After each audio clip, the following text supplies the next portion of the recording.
Welcome. My name is Carlos Cordeiro. I am the wireless CTO of Intel's clients business. I'm excited to be here today to talk to you about the future of wireless connectivity, starting with Intel's vision for that future, what are the major trends driving that future, and then deep dive into Wi-Fi, a key technology that will underlie many of the use cases of that future. Let's start with Intel's vision for the future. At Intel, we are leading the industry with the end goal of powering the user's every expectations. We are delivering the best connectivity solutions from client to cloud. At Intel, we are in a unique position because we have all the ingredients that can enable the experiences of the future. We are leading the wireless industry in order to be able to deliver to that vision.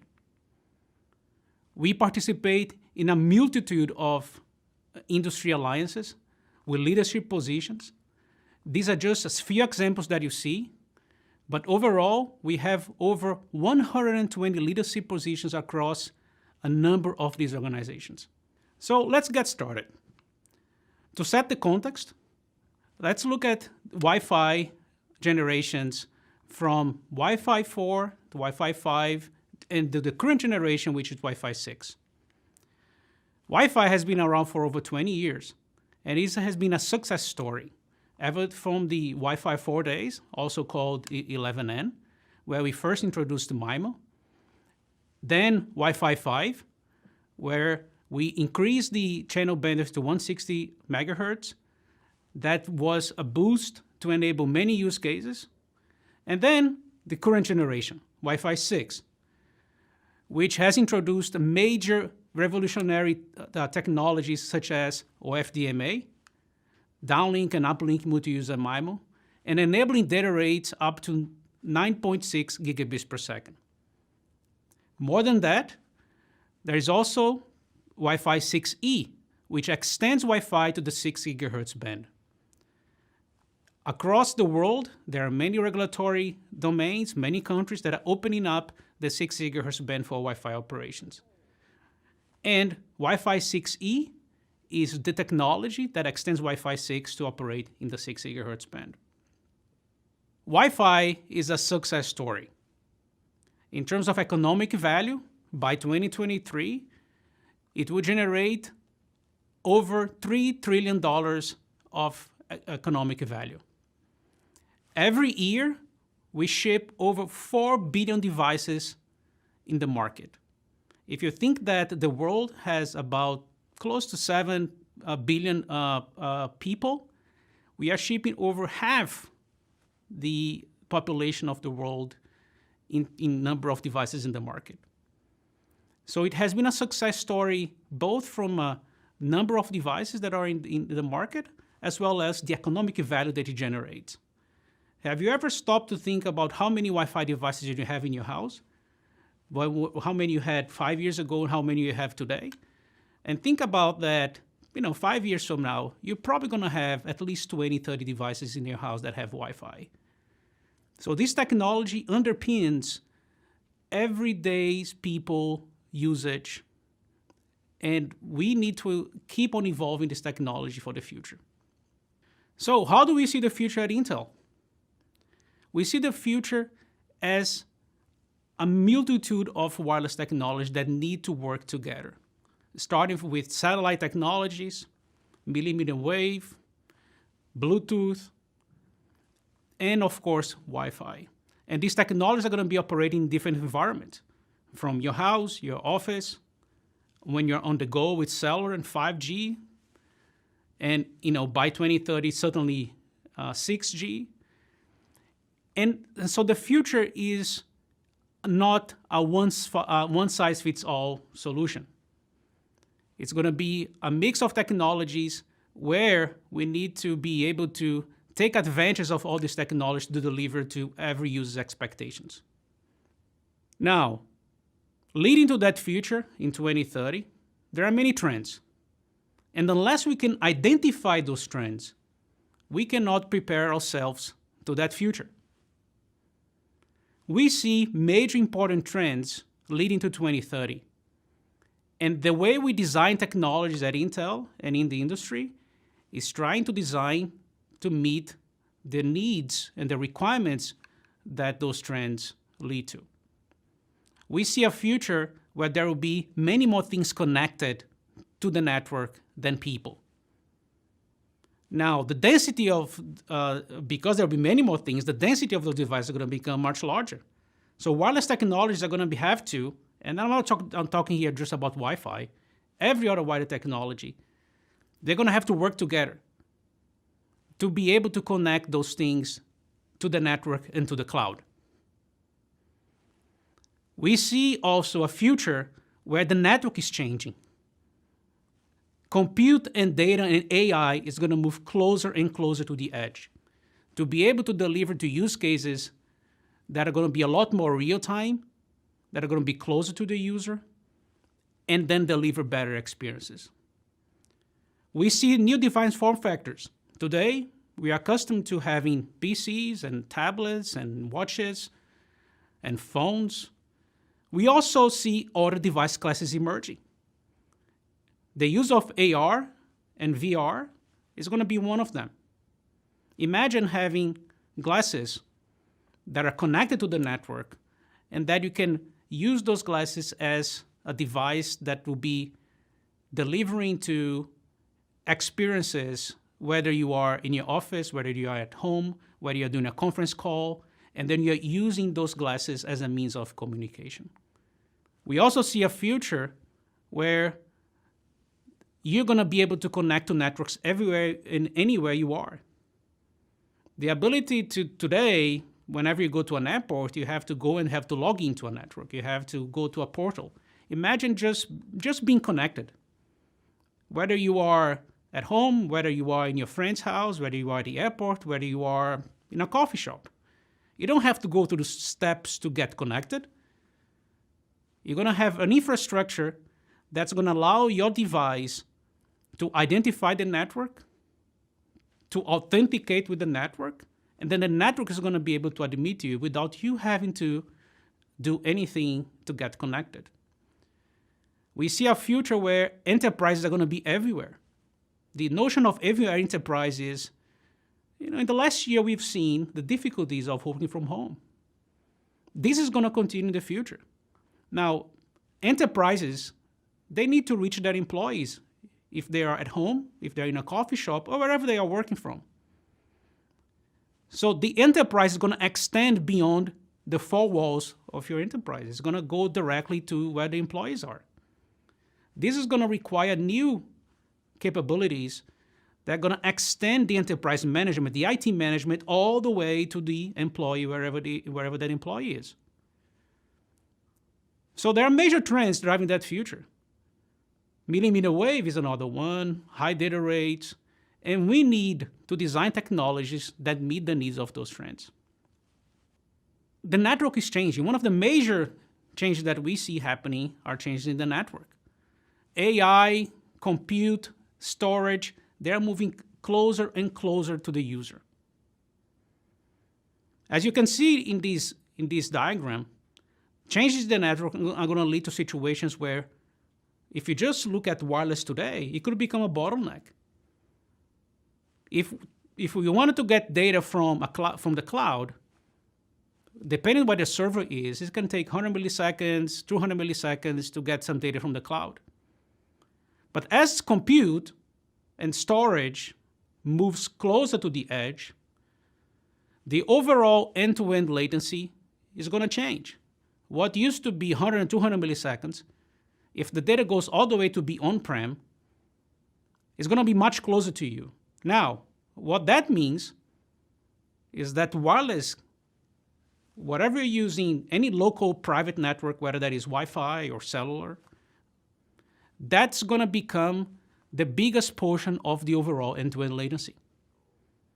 So we need to keep on improving the wireless performance so that it does not become the bottleneck to deliver to those experiences that we're going to need in that time frame, whether it is VR, AR, whether it is industrial IoT, where you have robots that have to be controlled real time. We need to be able to deliver to experiences that are going to require high demanding, and bounded deterministic latency latencycy c. So wireless has to move beyond just being high throughput to be about reliability, to be about deterministic behavior, to be about predictable behavior. That is going to be the future of wireless. And that's where Wi-Fi 7 comes in. Wi-Fi 7 is going to be the next major advancement of Wi-Fi. Today we have Wi-Fi 6 and 6E in the market.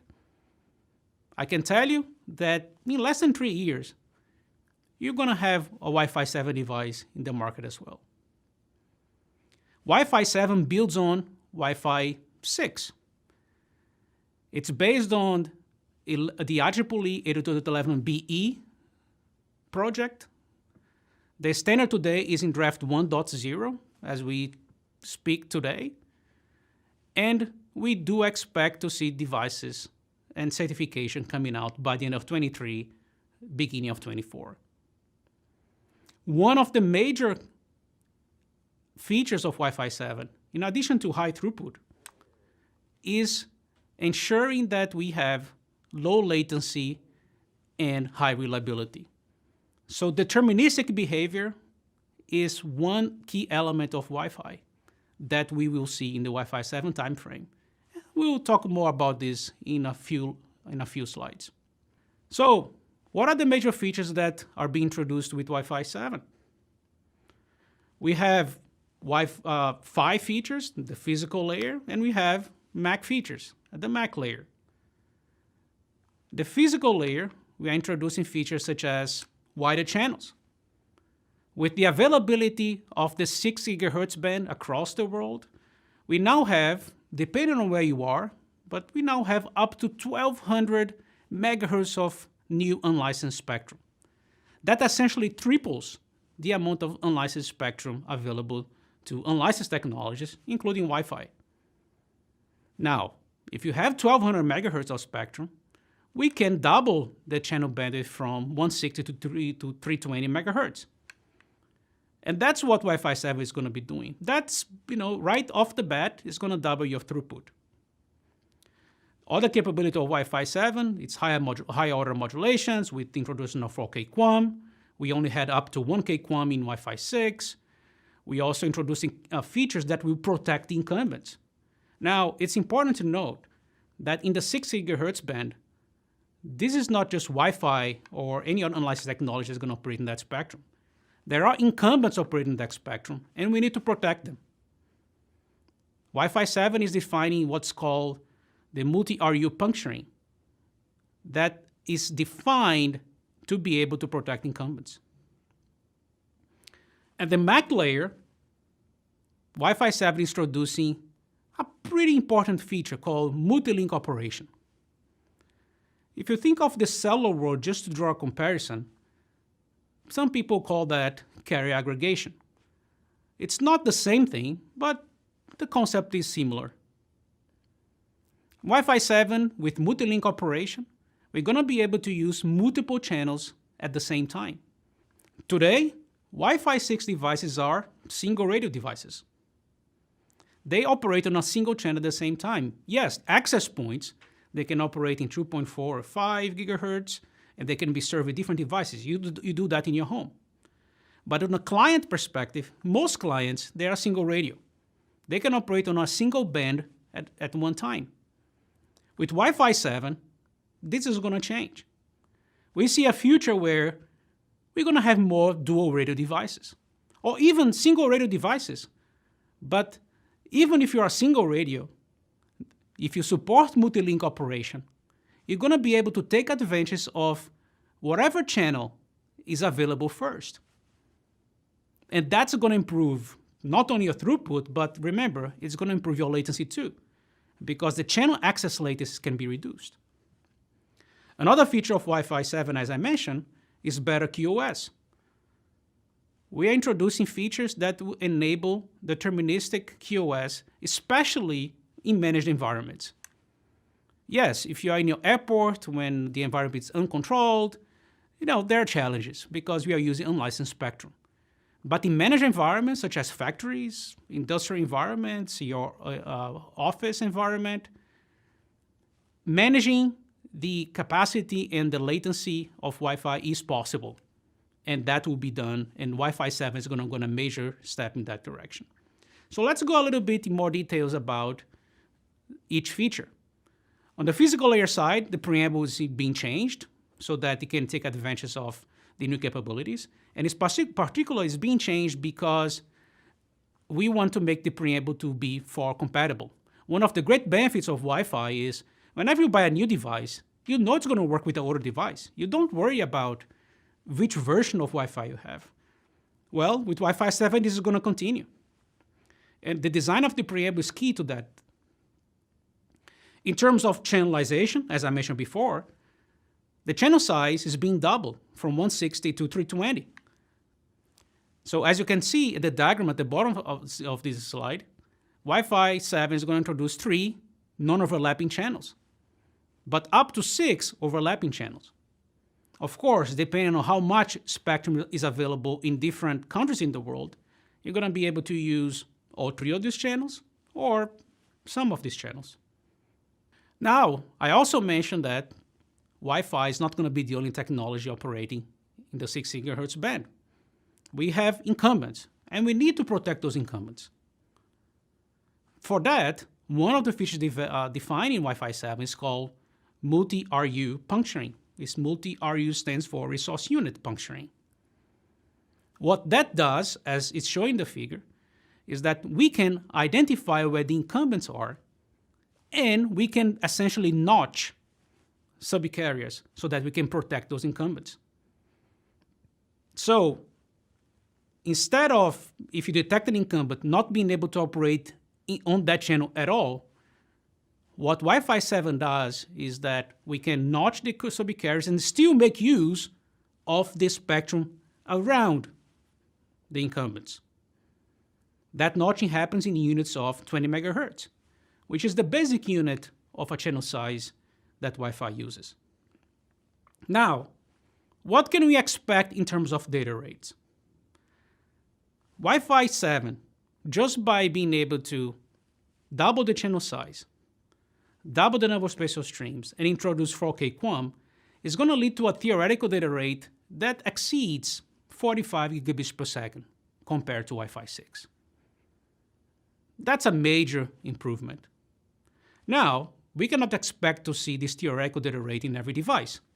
Reality is that devices, especially client devices, they're going to have limitations. You cannot place 16 antennas on a client device. So in practice, if I just take today's device that have 2 antennas, that's what we are showing on the diagram on the right-hand side of this slide. Practical data rates of devices that you're going to be able to get 3 years from now are going to reach 5.5 gigabits per second. Access points, they're going to be able to have more antennas. They're going to be able to support more users. Of course, the data rate is going to scale depending if we're talking about a client or an access point. But overall, we are talking about a data rate increase of close to 5 times.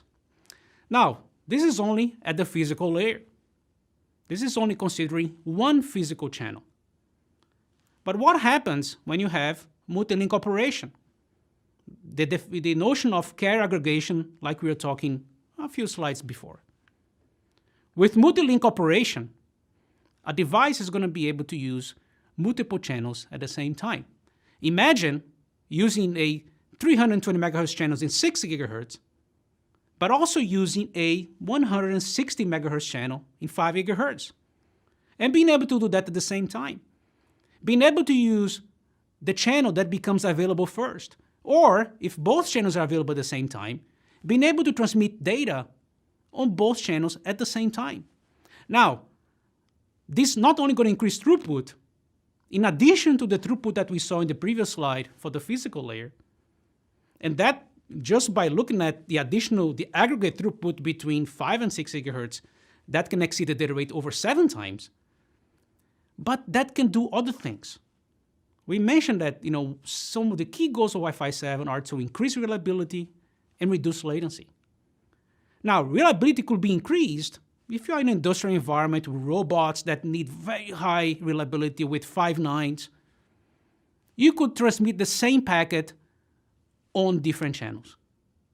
You could also reduce latency because now you have two opportunities to grab the channel. You can grab the channel, which one becomes available first. So multi-link operation is going to be a major feature of Wi-Fi 7 because it's going to allow applications to make use of the feature depending on what they need, whether it's high reliability, whether it's deterministic latency, whether it's high throughput. It's going to open up many new users and many new applications for Wi-Fi. Now, multi-link comes in different flavors. Then the reason that it comes in multiple flavors is because devices have different capabilities. Some devices are going to be single radio. That's what we call multi-link single radio devices. Some devices are going to have dual radio. That's what we call multi-link multi-radio devices. Now, as you go down on the table that you see on the left side, the complexity increases, but also the performance increases. What Wi-Fi 7 is doing is that we are enabling different modes of operation so that different market segments can adopt those modes. Which one fits best for a given use case? On the right-hand side of this slide, we show some of those trade-offs. The bottom curve shows what we call a multi-link single radio device, a device that is similar to a device that you have today, but it is actually aware that the access point and the device support multi-link operation. As you increase the load, and what you see on the x-axis is the OBSS load, right? The load that you see. So you can think of it as congestion of the channel. As the channel gets more congested, the throughput is going to naturally decrease.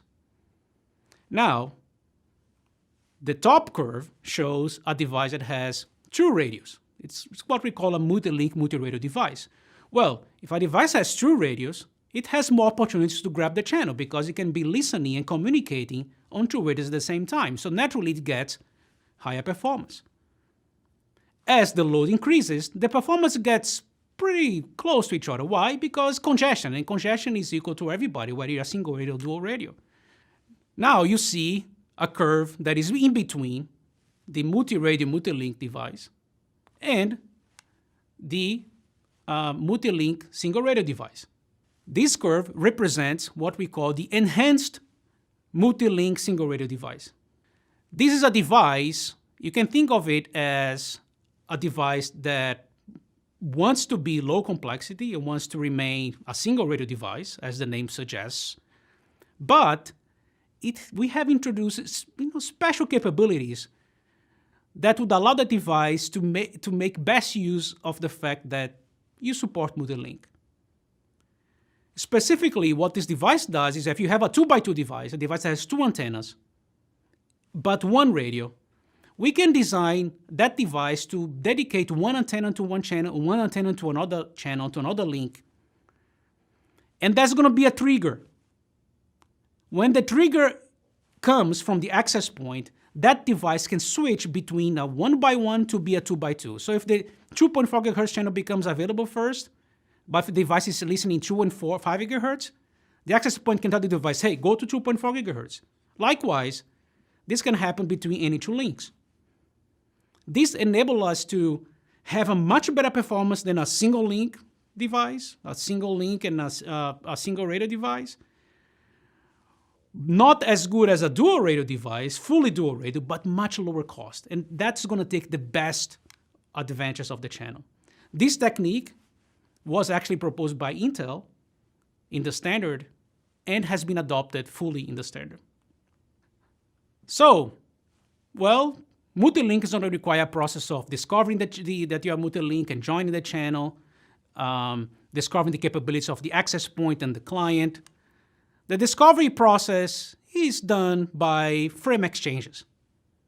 During those frame exchanges, there's going to be what we call a multi-link element, and that multi-link element is going to carry information about which links you support. So if I'm a device, if I'm an access point that supports multi-link operation in 2.4 and 5 GHz and 6 GHz, I'm going to communicate that to my client. If the client supports multi-link operation in 2 bands, I'm going to communicate that to the access point. That's going to enable the access point to the client to know the capabilities and to make use of them so that they can do what we talked about previously. But more importantly, what multi-link operation does is that it sets up a unique key that can be used across any link. Today with Wi-Fi, whenever you move from one band to the other, without you knowing it, we have to go through a reassociation process and set up the keys again. That process takes time. With Wi-Fi 7, you don't have to do that anymore. When you associate with an access point and you are multi-link capable, you're going to set up one key, and if you keep moving links during the operation, you can reuse that same key. The process is going to be much more efficient, and it's going to lead to those capabilities that we talked about in terms of lower latencies, better reliability, and higher throughput. The channel access is going to change, and the channel access for multi-link operation is different depending on which mode you're using. All the way from the enhanced multi-link single radio device that we talked about, which is that middle curve, that device that has 2 antennas, a 2x2 device, but can dedicate certain antennas to different links. And in that case, you need a trigger frame, as is shown in the figure. The trigger is going to tell the device, say, look, I'm going to talk to you in 5 gigahertz, and the device can then reconfigure itself to a 2x2 mode to take advantage of the higher rates and then use the channel.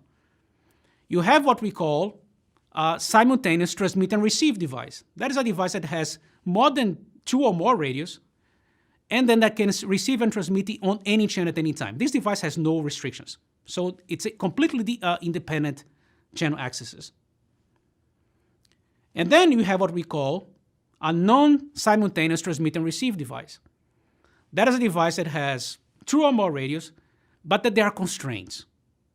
Reality is that there are leakage in the RF channel between operation in different bands, or in the same band for that matter. To avoid those leakage problems, for example, if you're operating 5 gigahertz and 6 gigahertz, because the filters, they become quite expensive as you try to avoid leakage, then the standard is defined in what we call the non-simultaneous transmit and receive operation. So in this case, you can only receive at the same time or transmit at the same time, but you can never transmit and receive at the same time to avoid that leakage. And all the channel access in the standard is being defined to be able to accomplish all these modes. Now, let's move on to another feature that Wi-Fi 7 promises to deliver, and that's called multi-AP. Today, access points, they don't coordinate with each other. In an enterprise or in your home, they operate independently. Yes, enterprises, they do have ability to do some level of coordination, but that's above the Wi-Fi layer. That's done on a management level.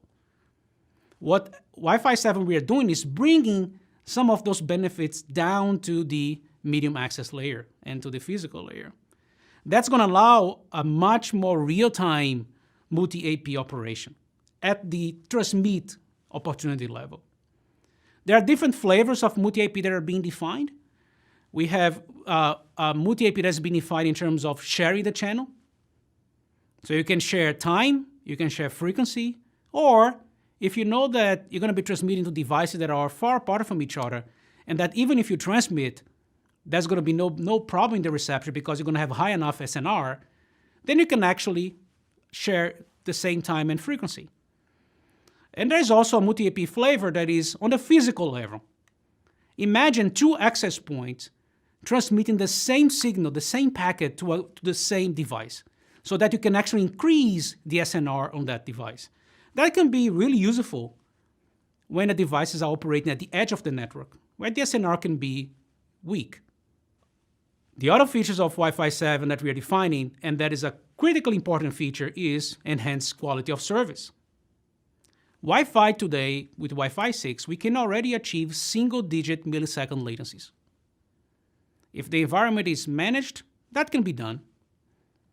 However, if you go to unmanaged environments, if you live in an apartment building where you have many neighbors using Wi-Fi, or if you are in an airport where you have many people using Wi-Fi, what you see happening if you look at the CDF distribution of latency, is that you're going to have this long tail distribution where you're going to have many devices experiencing low latency, but you're going to have many other devices that are experiencing very high latency because of this long tail. What we are trying to do with Wi-Fi 7 is simply get away without this long tail. Is make sure that we have a latency distribution that is deterministic. One of the features that we're defining to be able to achieve that is restricted service periods. Up until Wi-Fi 6, devices, when they get the channel, they have some time to transmit.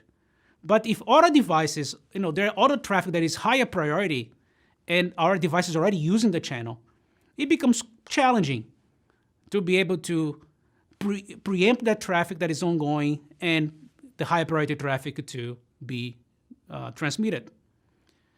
With Wi-Fi 7, what we are defining is devices can actually communicate with the access point and they can reserve the channel.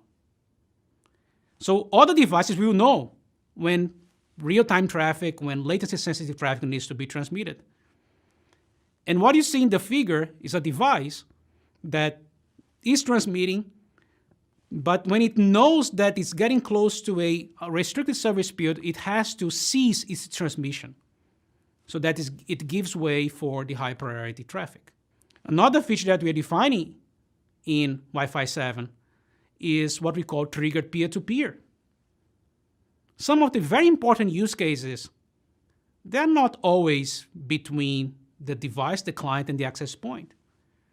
Today, we have our phones doing peer-to-peer and transmitting to devices nearby. One phone communicating with a PC, or two phones communicating with each other.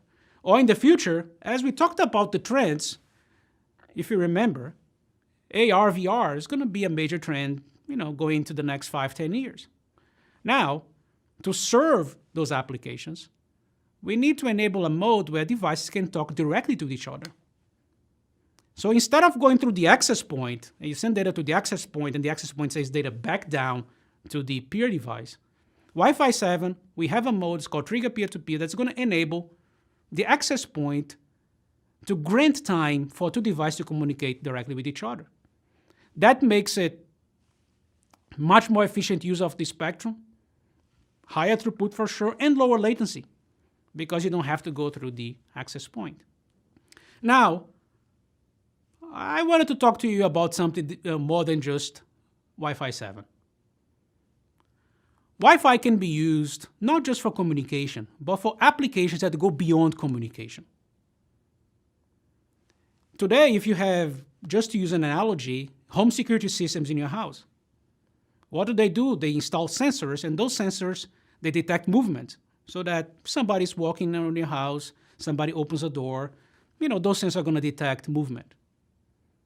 But what if you could use Wi-Fi, given so many Wi-Fi devices are in your home, to actually do the same thing? Actually, you can. Capability called Wi-Fi sensing is going to make use of the channel propagation to be able to tell what's going on in the environment. Why and how? That's what this figure on the left side is showing.